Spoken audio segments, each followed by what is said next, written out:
It is 9:40. Indianapolis Colts head into the week of their final preseason game with 2 losses, a few important questions answered, and the biggest one still a mystery. Our longtime Colts contributor, Heather Lloyd, is here already in regular season form. Training camp was memorable? It was hot. Yeah. It was hot. Exactly like I remembered it. In fact, the Colts say this was the hottest training camp for them since they've been at Grand Park, which is what, like 8 years now? Yeah. But from what I saw, this is a team that got to work. They used their time well. There wasn't a lot of nonsense. It really feels like they know what's at stake and what they need to prove this year. Now, the first thing they have to prove is that they have a quarterback, Heather. I mean, that's the big question, right? Right. Shane Steichen said he is very close to making that decision. So I anticipate that may be coming sometime this week. But let's be honest, they actually could wait until week 1 to announce it. So who knows? But I feel like both Daniel Jones and Anthony Richardson had many opportunities to step up and earn the starring role. But it's really been 2 steps forward, 1 step back for both of them. Both quarterbacks had a solid possession during Saturday's game, and both had a not-so-great possession. With Richardson, you get the big plays balanced out by the big mistakes. With Jones, you get more consistent passes, but without the dynamic highlights. I don't know what Steichen will decide, but I can tell you what I'd do. I've said all along I'd start Daniel Jones, let him get you down the field with some of those quick passes, then insert Richardson for big runs and big throws, and you can kind of adjust how much they both play as the season goes. But use both of them for what they do best. Well, if you say that, then there's that old adage that if you've got 2 quarterbacks, that really means you have 0 quarterbacks. I mean, right? If the shoe fits, right? Right? Let's be honest, the Colts are not in an enviable situation at quarterback. Nobody wants this. Anthony Richardson's spin is that both quarterbacks have performed so well, the team can't make a decision yet. The flip side is that neither have been able to step up and beat the other one out because neither of them have been great.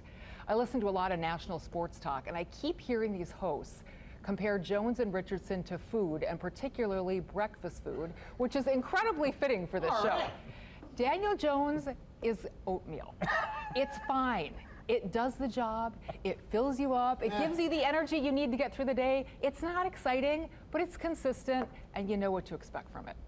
Anthony Richardson is Eggs Benedict. When it's good, it's really good. It's something you want more of. It leaves an impression on you. Yeah. But if it's bad, it could make you really sick.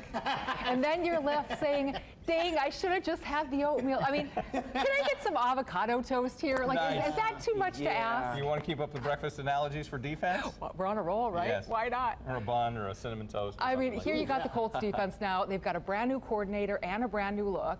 And so far, they really do look much improved. Let's say they went from poached eggs, which is pretty plain and predictable, to a breakfast scramble.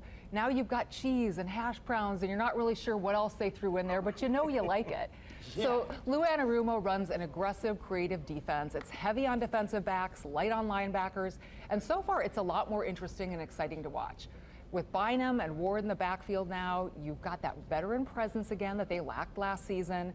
And you really notice those guys when they're on the field. AC and I were talking at camp, and it just feels like a more mature group now, whether it's age, ability, leadership, or all of the above. It is definitely a step up from last year. Well, speaking of camp, kicker competition, I mean, just saying, Schrader, 4 for 4.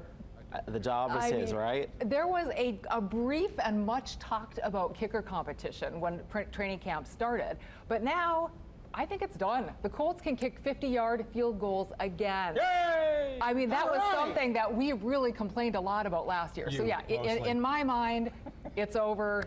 Colts have a kicker again. It's Spencer Schrader, and let's call him a Pop Tart. It's always good, right? With the They frosting. really are. With frosting. With frosting. That's why with the frosting. That's You might not want to rely on it all the time, but if you Yeah. had to, you could, right? That's true. I love That's that. true. You're like all up Pop-Tarts. on the. I love this. All right, one more to go, right? One more preseason, which I think they do this almost annually now for a long It's time a down in tradition. Cincinnati, yeah. Yep, you end in Cincinnati, one more game to go. Really, this is the employment bowl. This is the players who are fighting for their jobs. Really, the biggest thing is who is going to make this roster. Right. And they're going to start making those decisions this weekend. They have to be final a week from tomorrow, and we'll see. But yeah, will a decision come at quarterback this week? Will we hear what that decision is? Will Steichen sit on it? Will they tell us? Interesting week for the Colts. What do you think? Do you think he's going to make the call? I super analyzed what he said after the last game in his press conference, and I think Steichen is leaning Jones. He talked a lot about knowing what your coverage is going to be, doing the prep, consistency. Sure. I'm reading between the lines, but honestly, I don't know. Frustratingly, sadly, but all too often, the answer is, oh, somebody got hurt. And that's what you don't want to have happen here in the last week. There actually were a bunch of injuries, too, on Saturday. Yeah. So thankfully, they've got a little time for those guys to heal. The reality for me is if you put Richardson in again and have to bench him, it's over.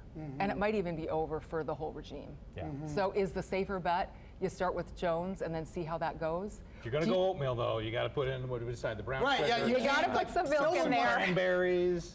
No one wants plain oatmeal. No. Cranberries. It's in a dire emergency. I mean, are we there though? Are we in a dire emergency that we're eating plain oatmeal? Yes, with no we are. fruit? We might be. Yes, I we mean, are. Chopped might up apple be. stat, get them in there. Just something. It's a matter of what's your preference. You know, Right. do you die by spoiled oatmeal or bad eggs Benedict? What's going to kill you faster? I was going to ask you if we could just do a theme every week, but maybe we should just do the breakfast. Yeah, every breakfast you know week. what? Yeah. It works. I like it. But we make it understandable, right? That is correct. I make it understandable for everyone. And you make me hungry, so. And now I got to go home and eat breakfast. Heather Yeah. Lloyd, one of our great friends here on Yes. Big Breaking, Good to see you guys. and the best analogy maker that we've had That's right. here.